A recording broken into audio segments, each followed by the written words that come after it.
Assalamualaikum warahmatullahi wabarakatuh. Kami dari kelompok 6 akan mempresentasikan tentang laporan internal audit dan audit tindak lanjut. Saya Afifatus Solihah dengan NIM 201609001. Pertama, saya akan menjelaskan tentang materi laporan hasil audit. Setelah selesai melakukan kegiatan audit, auditor internal berkewajiban untuk menuangkan hasil audit tersebut dalam bentuk laporan tertulis. Laporan tersebut harus memenuhi standar pelaporan, memuat kelengkapan materi, dan melalui proses penyusunan yang baik. Pertama, standar pelaporan. Laporan hasil audit sekurang-kurangnya harus memenuhi standar sebagai berikut. 1.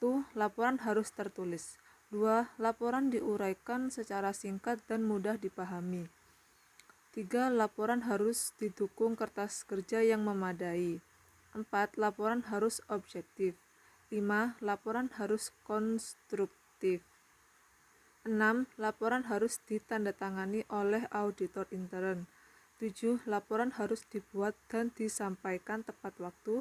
Dan yang terakhir ke-8, laporan dituangkan secara sistematis. Berikutnya, materi laporan. Materi atau isi laporan harus cukup lengkap dan jelas agar dapat diperoleh suatu laporan yang informatif dan efektif. Materi laporan antara lain meliputi 1. Tujuan, luas, dan pendekatan audit. 2. Temuan audit. 3. Kesimpulan auditor internal atas hasil audit. 4. Pernyataan auditor internal bahwa audit telah dilakukan sesuai dengan SPF AIB. 5. Rekomendasi auditor internal.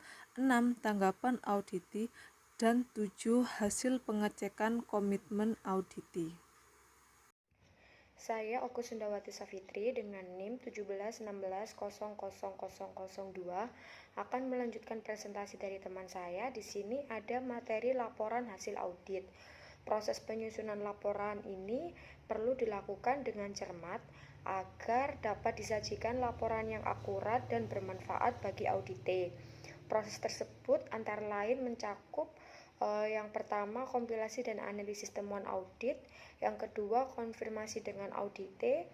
Yang ketiga, diskusi dengan CAE atau pejabat yang ditunjuk. Yang keempat, diskusi dengan audite. Dan yang kelima adalah review laporan. Untuk selanjutnya, materi laporan hasil audit. Penyampaian laporan. Yang pertama yaitu laporan audit internal harus disampaikan oleh CAE kepada Direktur Utama, Dewan Komisaris, Direktur Kepatuhan, dan audite untuk dapat diketahui dan ditindaklanjuti. Yang kedua, Direktur Utama dan Dewan Komisaris menyampaikan laporan pelaksanaan dan pokok-pokok hasil audit intern kepada Bank Sentral. Yang ketiga, jika terdapat temuan audit intern yang diperkirakan dapat mengganggu kelangsungan usaha bank, Direktur Utama dan Dewan Komisaris harus segera melaporkannya kepada Bank Sentral. Dan di sini yang terakhir yaitu penyampaian laporan kepada pihak ketiga. Selain untuk memenuhi kewajiban hukum dan regulasi, maka CAE harus mempertimbangkan kewajiban hukum dengan regulasi. Assalamualaikum warahmatullahi wabarakatuh. Saya Aryani Maudi Asyari dengan NIM 171600007 akan melanjutkan presentasi dari teman saya. Memonitor tindak lanjut hasil audit. Memantau tindak lanjut hasil audit merupakan langkah penting dan berperan untuk mendukung efektivitas serta efisien hasil audit yang dilakukan. Memantau tindak lanjut hasil audit berfungsi untuk meyakinkan bahwa manajemen menyadari adanya masalah sebagai dampak penyimpangan yang telah dituangkan dalam laporan hasil audit dalam bentuk temuan dan rekomendasi.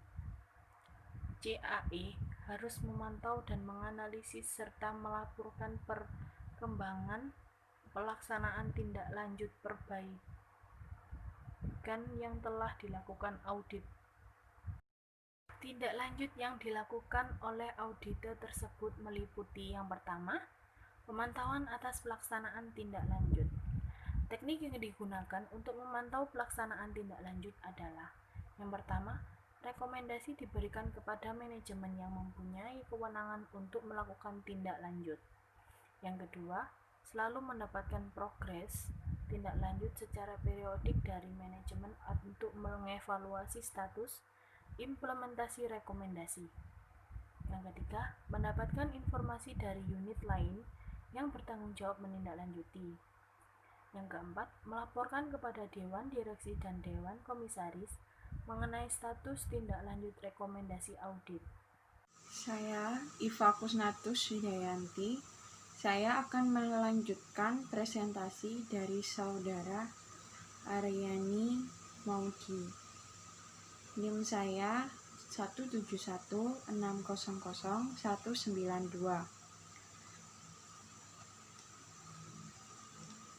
Di sini saya akan menjelaskan pada analisis kedua, yaitu mengenai analisis kecukupan tindak lanjut.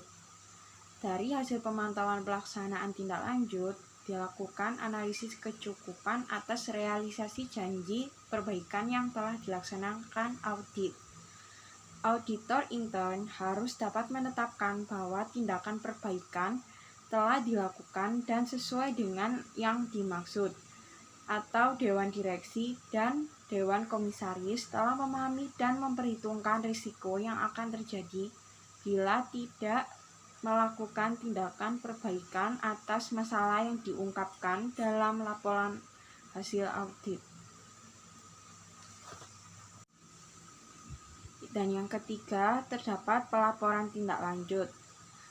Hal-hal penting dari hasil analisis yang telah dikomunikasikan dengan audit, laporan kepada Direktur Utama dan Dewan Komisaris, serta disampaikan juga kepada Direktur Kepatuhan. Hal-hal penting tersebut meliputi: A. Masalah yang dihadapi audit, B. Komitmen serta rencana tindak lanjut, C.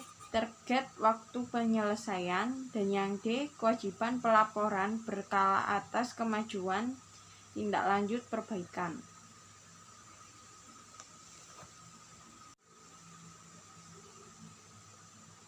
Terima kasih.